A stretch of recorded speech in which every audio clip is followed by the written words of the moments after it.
2019년 3월 13일 수요 예배 설교입니다. 오늘 말씀은 전도서 12장 1절에서 8절입니다. 제목은 청년의 때에 너의 창조자를 기억하라. 청년의 때에 너의 창조자를 기억하라 하는 것입니다. 요절은 1절입니다. 1절을 읽어보겠습니다. 너는 청년의 때 곧 곤고한 날이 이르기 전 나는 아무 낙이 없다고 할래가 가깝기 전에 너의 창조자를 기억하라 하고 있습니다. 왜 청년의 때에 창조자를 기억해야 됩니까? 청년의 때가 지나간 사람들은 이 말씀과 상관이 없습니까? 창조자를 기억하라고 하는 이 말씀에 깊은 뜻이 있습니까? 또 오늘 이 말씀이 우리들에게는 어떤 의미가 있습니까? 청년의 때에 창조자를 기억해야 되는 이유에 대해서는 2절에서 8절까지 자세히 설명하고 있습니다. 밝고 명랑한 날만 있는 것이 아니고 곤고한 날, 어둡고 비바람 몰아치는 날도 있기 때문이라는 것입니다. 나이가 들어가면 각종 질병과 죽음이 오게 됩니다. 시력은 어두워져서 침침해지고 지각과 이해력과 기억력이 떨어집니다. 그래서 실망합니다. 팔다리에 힘이 없어지고 치아가 썩고 부러지고 약해져서 먹는 것도 불편해집니다. 귀는 어두워집니다. 등은 굽어집니다. 백발이 됩니다. 심장은 약해지고 내장기관도 점점 약해져서 소화도 잘 되지 않고 기운도 떨어져서 작은 짐도 버거워질 수 있기 때문에 젊고 힘있고 건강할 때 창조자를 기억하라는 것입니다. 그러나 청년의 때를 나이로만 계산할 수는 없습니다. 노인 같은 청년도 있고 청년 같은 노인도 있기 때문입니다. 모세는 120살까지 기력이 쇠하지 않고 눈이 흐리지 않았다고 했습니다. 아브라함은 100살의 아들을 낳았습니다. 사도 바울은 순교하기 직전까지 선한 싸움을 싸웠고 달려갈 길을 달려갔고 믿음을 지켰습니다. 반면 젊은 사람이 뒷방 늙은이처럼 놀고 먹는 사람도 있습니다. 세상 다 산 사람처럼 의욕을 잃어버리고 낙담하는 사람도 있습니다. 나는 아무 낙이 없다 이렇게 생각하고 죽지 못해 살거나 할 일 없이 하루하루를 보내고 있는 사람은 나이는 젊을지라도 그 영혼은 노인과 다를 바 없는 것입니다. 에녹은 300년 동안 하나님과 동행하다가 죽음을 보지 않고 승천했다고 했습니다. 그에게는 하나님께로 가는 순간까지도 청년 같은 삶을 살았던 것입니다. 바울은 고린도전서 4장 16절에 이렇게 말했습니다. 그러므로 우리가 낙심하지 아니하노니 그 사람은 후패하나 우리의 속은 날로 새롭도다라고 했습니다. 육체가 늙어가는 것은 어쩔 수 없지만 우리의 속사람 곧 마음과 정신과 영은 날이 갈수록 더욱 힘있고 능력이 있고 새로워질 수 있다고 확신한 것입니다. 그러므로 육체 중심으로 살면 날이 갈수록 뒷방 늙은이가 될 수밖에 없습니다. 그러나 영혼 중심으로 살면 그리고 하나님의 말씀 중심으로 살면 나이가 들어갈수록 더욱더 강해지고 힘있는 청년처럼 살아갈 수 있는 것입니다. 하나님은 오늘 이 말씀으로 우리에게 이렇게 말씀하십니다. 너는 너의 청년의 때에 너의 창조자를 기억하라고 말입니다. 창조자 하나님을 기억하라는 것입니다. 이게 무슨 뜻입니까? 세 가지 의미를 담고 있다고 생각합니다. 첫 번째, 창조자 하나님이 계신 것을 기억하라는 것입니다. 하나님은 영원 불멸하신 신이십니다. 스스로 존재하시는 분이십니다. 창조자 하나님은 우리가 하나님을 범사에 인정하기를 기뻐하십니다. 히브리서 11장 6절에 보면 반드시 하나님이 계신 것과 또한 그가 자기를 찾는 자들에게 상 주시는 이심을 믿어야 할지니라고 하셨습니다. 잠언 3장 6절에는 너는 범사에 그를 인정하라. 그리하면 내 길을 지도하시리라고 했습니다. 하나님은 언제나 살아계시며 우리 곁에 계시고 믿는 자 안에 거하십니다. 우리의 생사화복을 홀로 주장하시고 만물을 다스리고 운행하고 계십니다. 지구를 돌리고 계신 분이 우리 하나님이십니다.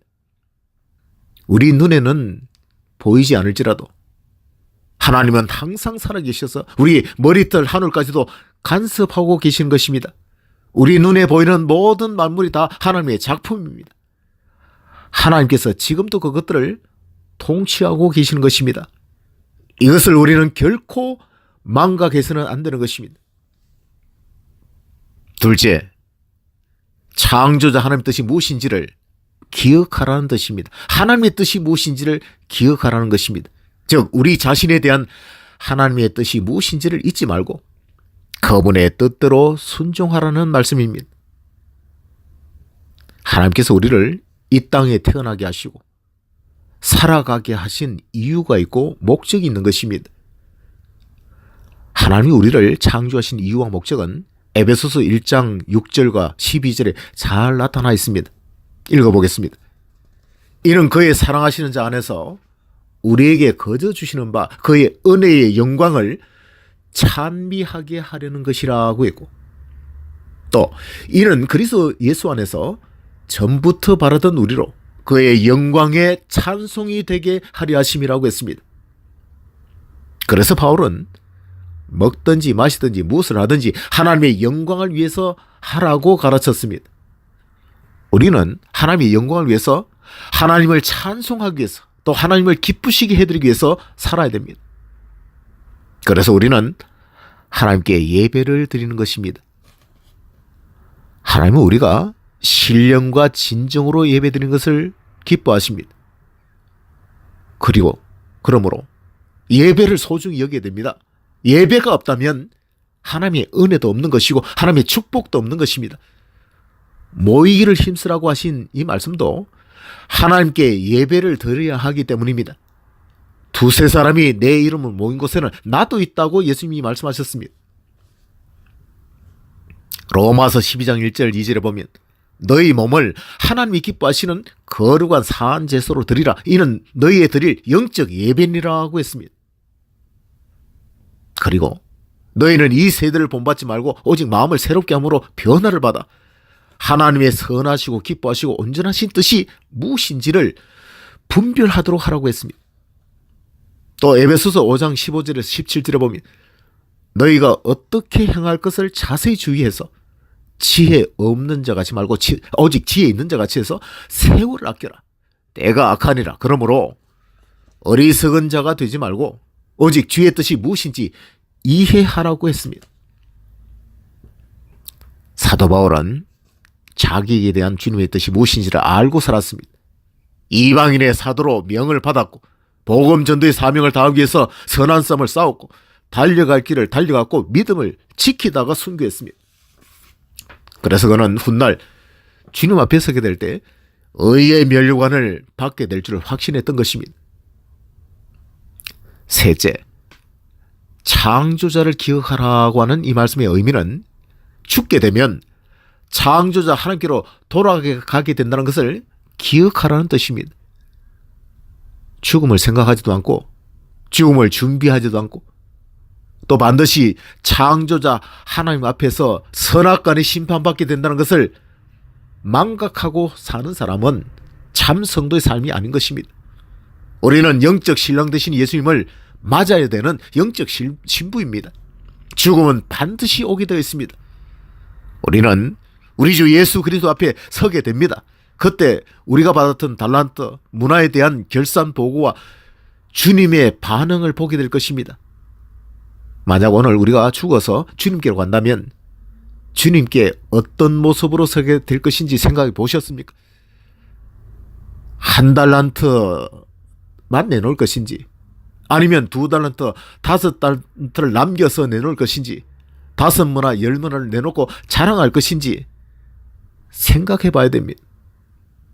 성경에 이런 말씀들을 기록해 두신 것은 오늘 우리가 기억하면서 살라고 기록한 것인 줄 믿습니다. 그러므로 결코 잊어서는 안 되며 되는 대로 살아서는 안 되는 것입니다. 이를 갈면서 후회하는 인생이 되지 않으려면 죽음과 심판을 기억하고 하루하루를 하나님 뜻대로, 하나님의 말씀대로 순종하면서 살아야 되는 것입니다. 하나님은 우리에게 믿음과 시간과 건강을 주셨습니다. 하나님은 우리가 신령과 진정으로 예배하고 말씀을 사모하기를 원하십니다. 그런데 오늘 우리 한국교회는 예배의 소중함과 말씀을 사모하는 열정이 많이 식었습니다. 1991년도 3월에 창원에 개척교회를 세웠을 때 강대상이 없어서 밥상을 놓고 예배를 드렸습니다. 맨바닥에 신문지를 깔고 앉아서 우리 가족 4명이 예배를 드렸습니다. 참으로 초라한 모습이었지만 그때는 예배가 살아 있었습니다. 감사와 기쁨이 있었고 살아계신 하나님 앞에서 하나님이 나에게 주신 사명인 줄 알고 신령과 진정으로 예배 드렸던 것입니다. 말씀을 준비하고 말씀을 전하는 것이 기뻤고 감사했습니다. 제가 청년 시절 수요 예배에 참석하기 위해서 부평에서 시흥까지 버스를 2번 갈아타고 또 전철을 한 번 더 갈아타고 1시간 반 이상 걸리는 교회로 갔던 기억이 생생합니다. 참 감개무량합니다. 차를 놓쳤을 때 예배가 다 끝나갈 무렵에 예배당에 들어갔는데 하나님은 그 시간에 폭포수 같은 은혜를 부으셨습니다. 예배가 사라져가고 사모하는 마음이 사라져가고 예배를 등한시한다면 그것은 하나님을 멀리한다는 것입니다. 영적으로는 저주나 다를 바 없는 것입니다. 그러므로 청년의 때 하나님께서 예배 드릴 수 있는 건강을 주시고 말씀을 주시고 믿음을 주셨을 때 감사함과 사모함으로 예배 드리도록 하십시오. 교회를 가까이 하십시오. 하나님을 가까이 하십시오. 예배가 중심이 되고 말씀이 중심이 되는 신앙생활을 하십시오. 하나님은 지금도 살아계셔서 우리를 보고 계시고 간섭하십니다. 하나님의 뜻대로 살기를 원하십니다.